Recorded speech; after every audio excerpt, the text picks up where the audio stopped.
Você que tem o objetivo de comprar o carro PCD com a isenção do IPI e vai fazer por conta própria, você precisa saber dos erros que nós vamos falar aqui para que você não fique pelo caminho no processo de obter a isenção. Os erros que falaremos são os principais motivos que o pedido de isenção do IPI das pessoas com deficiência são indeferidos. Se você quer solicitar a isenção do IPI por conta própria, esse vídeo é para você. Oi, sou o Thiago, sou PCD que nem você, tenho baixa visão e bem como advogado tributarista. E o primeiro erro que nós vamos mencionar nesse vídeo recai sobre a responsabilidade da Receita Federal. Porque a Receita Federal, infelizmente, muitas das vezes não concede a isenção porque a pessoa com deficiência, se for condutora, ela não tem a CNH especial. E isso não é um requisito que a lei da isenção do IPI exige para concessão do benefício. E isso judicialmente já é claro, já é definido, em que os juízes falam isso que eu mencionei e eles dizem ainda mais que os requisitos que estão na lei são taxativos. Isso significa que não pode a Secretaria da Fazenda colocar mais um requisito para falar, olha, você tem direito ou não. Então fica esperto, tá bom?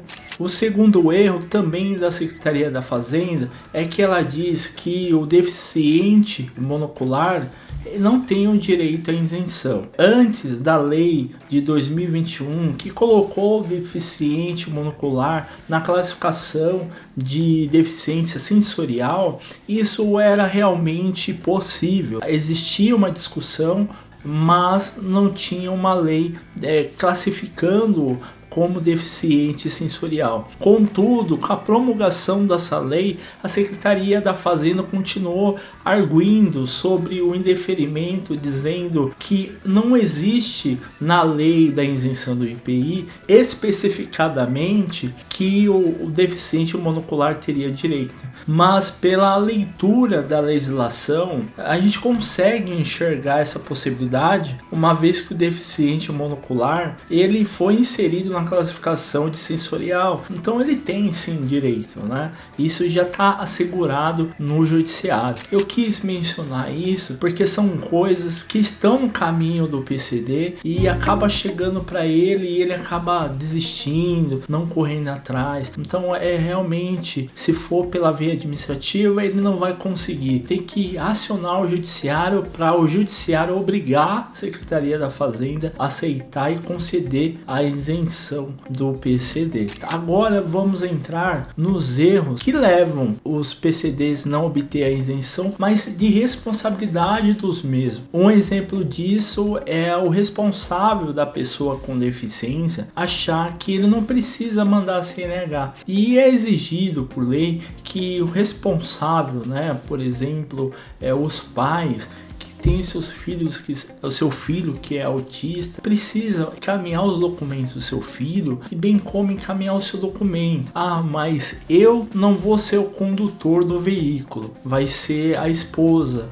Eu preciso mandar? Não, no seu caso, se você não é condutor, você não precisa mandar sua CNH, porque até mesmo você não tem. Mas a sua esposa que tem CNH, você precisa mandar. Ou seja, o responsável da pessoa com deficiência, o responsável do portador do espectro do autista, ele precisa encaminhar a CNH, tá bom? E bem como da pessoa que for conduzir o veículo, não necessariamente precisa ser o responsável, pode ser um tio, pode ser qualquer pessoa do vínculo de confiança dos responsáveis que vão deixar o carro com essa pessoa precisa encaminhar sua documentação, tá? Principalmente os responsáveis. A pessoa com deficiência, quando ela solicita a isenção do IPI, ela precisa mandar ali uma informação para a Receita Federal, um informativo de uma concessionária de que ela tem interesse de comprar o carro XPTO.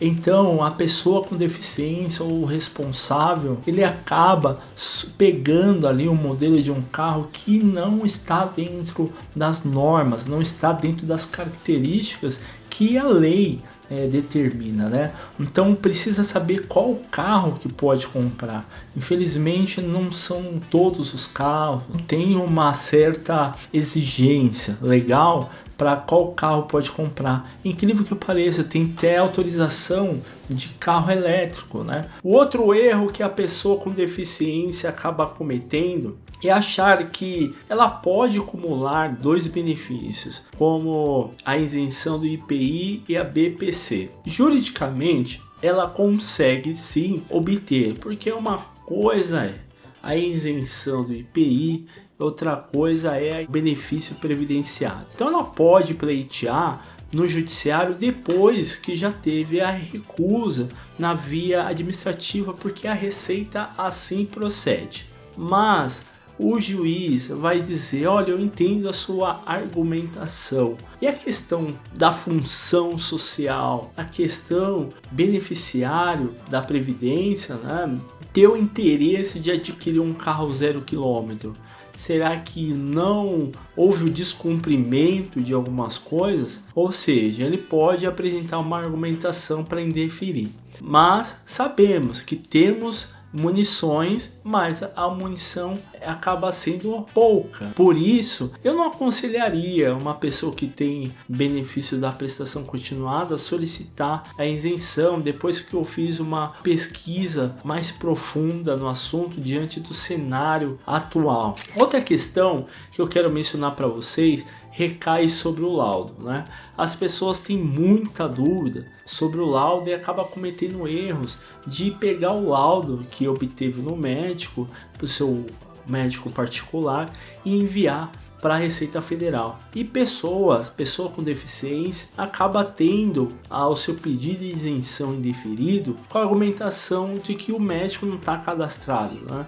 Então as pessoas me perguntam: cadastrado aonde? Então eu quero dizer para vocês que existe um site em que você consegue saber se o seu médico, mesmo sendo particular, ele está cadastrado nesse site, o qual a Receita Federal fez esse cadastramento, que chama Cadastro Nacional de Estabelecimento de Saúde. Precisa ver se o seu médico está nesse site. É fácil, você vai fazer a consulta de estabelecimento. Aqui atende SUS, aí você coloca todos, tá? E aqui, estado, colocar o seu estado. Eu coloquei São Paulo só para a gente fazer uma simulação. Gestão, dupla, estadual, municipal. Deixa sem selecionado mesmo, sem selecionado. Município, eu vou colocar São Paulo também, novamente. Natureza jurídica. Você tem um plano de saúde, você quer saber se aonde você passa está cadastrado aqui, você vai em entidades empresariais. Você dá um pesquisar, ele vai fazer uma busca e vai aparecer todos os estabelecimentos cadastrados. Agora você sabendo onde você pode ir para obter o laudo, fica mais tranquilo. Então aproveita, deixa o seu like, e se você tem dúvida do passo a passo como solicitar a isenção do IPI, eu aconselho você assistir esse vídeo que você vai conseguir tirar de letra, tá bom? Até o próximo vídeo, valeu, fui!